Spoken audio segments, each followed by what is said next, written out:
साथियों, आज की इस वीडियो में हम लोग सीखेंगे कक्षा 10 एनसीईआरटी गणित का एक बहुत ही महत्वपूर्ण टॉपिक। तो चलिए वीडियो को स्टार्ट करते हैं। आज हम लोग सीखने वाले हैं यूक्लिड विभाजन एल्गोरिदम की सहायता से एचसीएफ ज्ञात करना।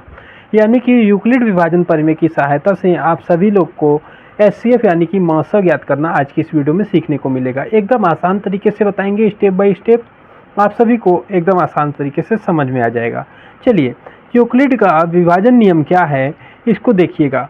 बेसिकली यह भाग का नियम है। देखिए, भाज्य बराबर भाजक गुणे भागफल प्लस शेषफल।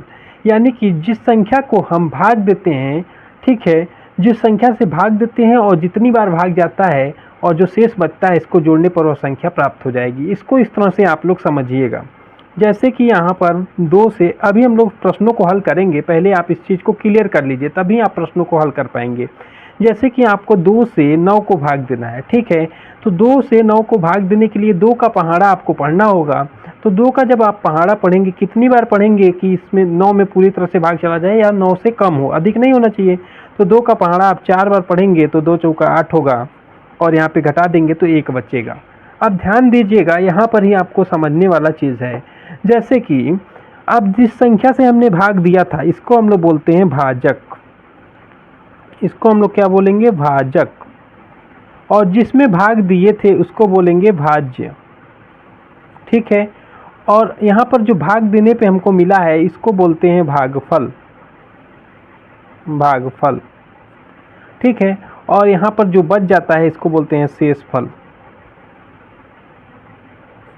शेषफल, ठीक है।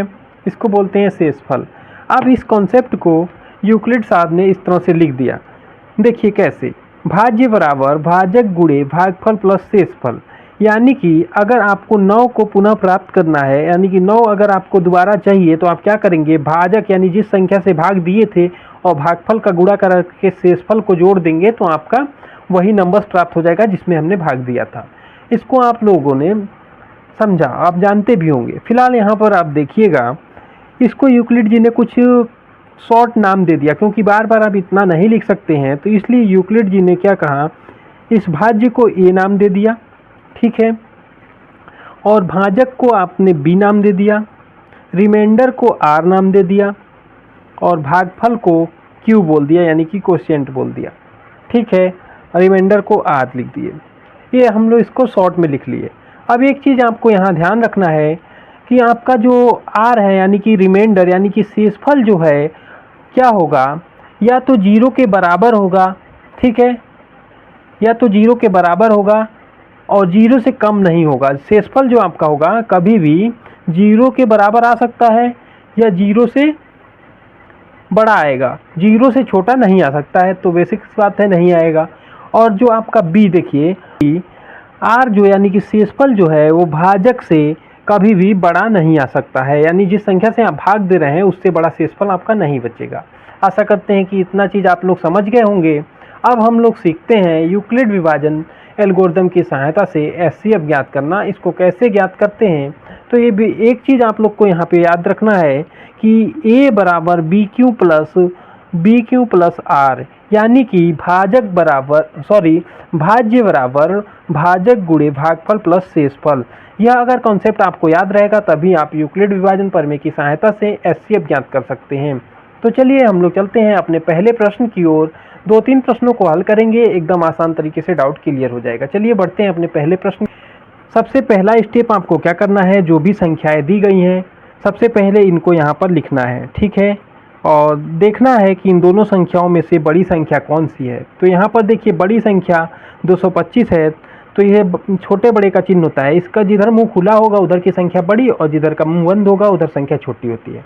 अब सबसे पहला काम आपको क्या करना है, बड़ी वाली संख्या को छोटी वाली संख्या से भाग लगाना है, ठीक है। उसके बाद हम लोग स्टेप बाय स्टेप इसको लिख लेंगे।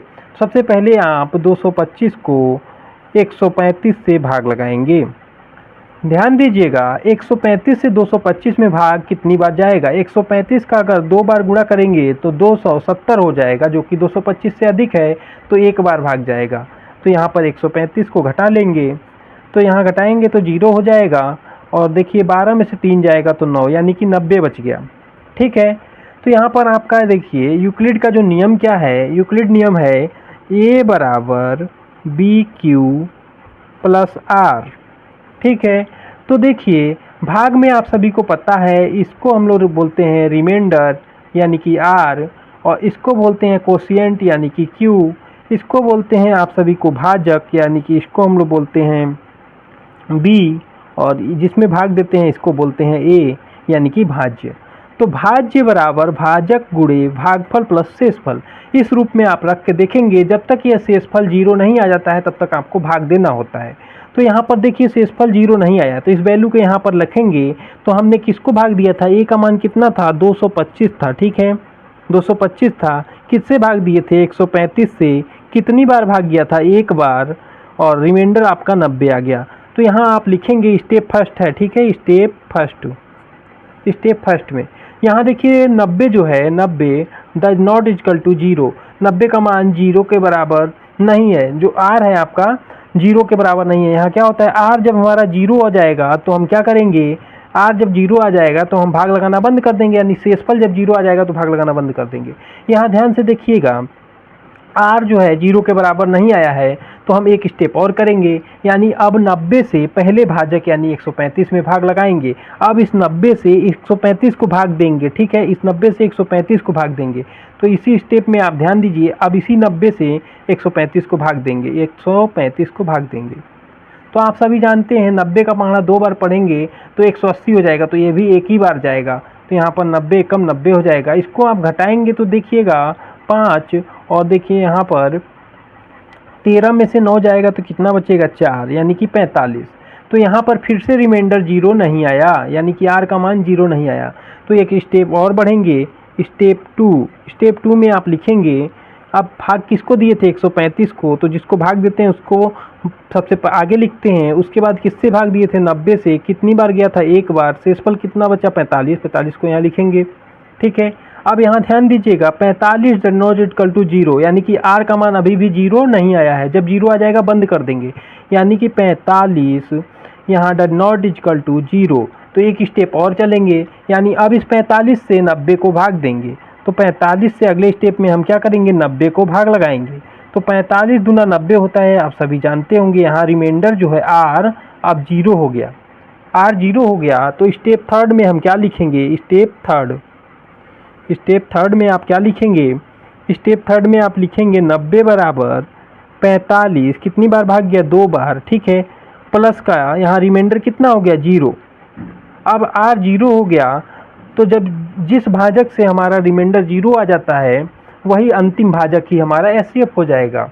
अतः हमारा 45 से भाग देने पर 2 बार में 90 कट गया, पूरी तरह से रिमाइंडर 0 आ गया, यानी शेषफल 0 आ गया।